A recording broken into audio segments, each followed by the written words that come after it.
I've had a good impression of Xiaomi's flagship ever since the Mi 3.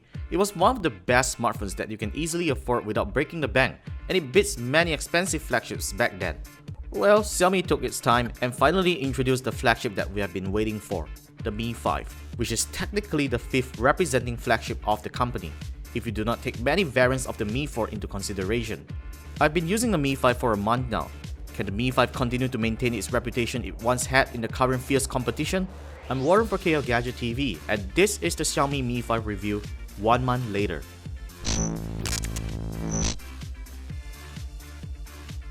Xiaomi has come a long way in producing smartphones, and fortunately in this round, the Mi 5 looks nothing like an iPhone. In typical Xiaomi fashion, the Mi 5 isn't an oversized phablet like its predecessors. It has a rather unique screen size at 5.15 inches with an almost bezel screen design and a curved ceramic glass back. This phone has one of the best aesthetics that I have seen on smartphones this year. The phone's IPS panel produces a common Full HD resolution, and you definitely wouldn't be able to see a difference between a 2K display. Xiaomi has continued to include its sunlight display tag on the Mi 5, which dramatically improves the phone's display visibility under harsh sunlight. This is my favorite display feature that no other smartphones have ever attempted to implement. Unfortunately this round, the Mi 5 doesn't sport a pretty spec sheet when compared to other flagships this year. No doubt, it has a flagship-grade Snapdragon 820 CPU. It has a slower 1.8 GHz clock speed, mated to 3 GB of RAM. Also, there's only 32 GB of flash storage with no support for microSD expansion. This could be a deal breaker for some, but if you really want more storage, the Mi 5 Prime and Pro edition can be purchased from Grey Imports. Otherwise, I'm glad that Xiaomi has brought back NFC to the Mi 5 along with an Aria Blaster, Wi-Fi AC, and Bluetooth 4.2. I was lucky to receive the MIUI 8 update before finalizing the review, and it makes reviewing the Mi 5 a little more interesting. Although the overall system performance remains the same, there are a few noticeable usability improvements. First, the notification shade now feels a lot more better as both toggles and notifications appear all at once. Sharing your photos has become easier by swiping up from the bottom. Notes are now shown in the grid style, and that makes it easier to manage. From time to time, I still get pretty frustrated about managing my home screen as I install and remove apps, but I'm thankful that the software has no annoying forced closes like some previous Xiaomi devices I've reviewed. The Mi 5's main camera is a decent and fast one.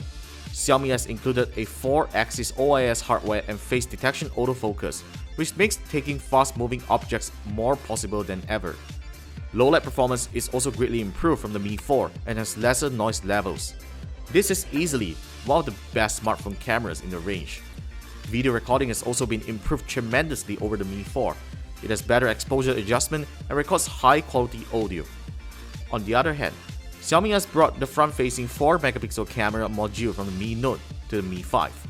It features a huge 2-micron pixel size that takes selfies brighter in low light. But despite of that, I find my low-light selfies to be rather grainy. Xiaomi calls the Mi 5 an insanely fast smartphone. However, when it comes to numbers and charts, the Mi 5 standard variant falls behind many other flagship devices. But that result is barely noticeable in real-world usage, and I highly suggest that you ignore the benchmarks. With a slower processor speed, a 3000 mAh battery and some software optimizations, the Mi 5 delivers an excellent battery life and in fact, the best that I've seen after the Huawei Mate 8.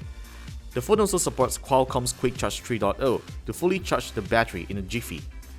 During my review, the Mi 5 had no issues in cellular and GPS reception. It also supports Voice over LTE, which delivers an HD sound quality in phone calls. It has been 3 years that we have seen Xiaomi changing the mobile industry. We started to change our perception towards Chinese smartphones, expecting high-performance hardware and premium build quality with a dirt cheap price tag, and this has brought upon a lot of competition for Xiaomi itself.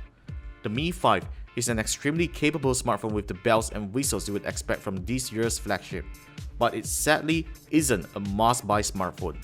At a price tag of 1549 ringgit, it is no longer competitive for what it has to offer on paper.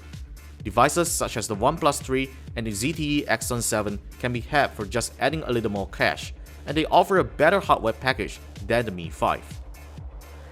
Hey guys, thanks for watching the video review of the Xiaomi Mi 5. I hope you guys have enjoyed it. Subscribe to our YouTube channel if you want to see more videos like this. Follow us on social media. Otherwise, you can follow me on Instagram or Twitter @TheWarrenD to check my daily activities. Once again, I'm Warren for KLGadgetTV, and I shall see you soon in the next one.